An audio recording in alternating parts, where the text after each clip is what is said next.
अस्सलाम वालेकुम। मौजूद हैं जनाब हम सर दरियाब के किनारे पर इस वक्त, और ये खैबर पख्तूनख्वा में एक ऐसी जगह है जो ख़ूबसूरत जगह है, और ये पानी का एक ऐसा बहता हुआ ये दरिया जो अफ़गानिस्तान की सरहदों से आ रहा है, काबुल से होता हुआ यहाँ पाकिस्तान में दाखिल होता है, और इसे दरिया काबुल भी कहा जाता है, और अटक के मकाम पर जाकर ये दरिया सिंध में जा मिलता है, मुख्तलिफ सूबा खैबर पख्तूनख्वा के मुख्तलिफ शहरों से गुज़रता हुआ। इस वक्त इस दरिया की जो सूरत हाल है, क्लाइमेट चेंज के बाद जो असरात हैं मौसमियाती तब्दीलियों के, उनके हवाले से जहाँ हर तरफ ही दरियाओं में पानी की कमी का शदीद सामना है इस वक्त पाकिस्तान को,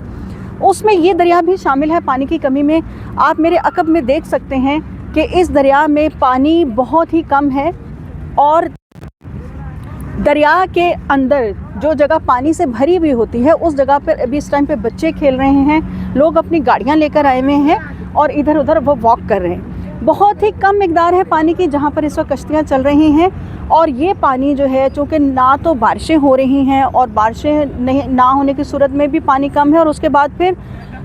दरियाओं का पानी इसलिए भी कम हो रहा है कि बर्फ़ का जो हमारा जो स्नोफॉल का पैटर्न है पाकिस्तान का, वो चेंज हो चुका है। अब बर्फ़बारी बहुत ही देर से होती है, और जब होती भी है तो वो इस तरह की नहीं होती कि वो देर पा वो कायम रहे बर्फ़ अपनी हालत में, और वो बहुत जल्द पिघल जाती है, क्योंकि मौसमियाती तब्दीलियों के बाद हमारा फ़िज़ा में जो इसका टेम्परेचर का या हरारत का सारा स्केल है वो चेंज हो चुके हैं, तो उस वजह से फिर बर्फ़बारी एक तो होती नहीं, जो होती है वो पिघल जाती है, या सैलाब आ जाते हैं और या फिर पानी होता ही नहीं है। तो ये आपके सामने इस वक्त सूरत हाल है कि सर दरियाब दरिया काबुल जो कि अटक के मकाम पे सिंध में जा मिलता है, इस वक्त पानी की शदीद कमी है यहाँ पर। और ये सूरत हाल जब पानी कम है तो जो इसके साथ जुड़ी हुई बाकी ज़िंदगी है, चाहे वो आबी हयात है, चाहे उस दरिया के किनारे पर रहने वाले चरिंद परिंद, और फिर यहाँ पर जो लोग आते हैं सेहत के पॉइंट ऑफ व्यू से, चूँकि यहाँ पे कश्तियाँ चलती हैं, झूले मौजूद हैं, लोग यहाँ पे विज़िट करने के लिए आते हैं, ये तमाम कारोबार भी मुतासिर होते हैं जब पानी नहीं होता, और उसके साथ साथ ये सारी सरगर्मियाँ रुक जाती हैं। Climate change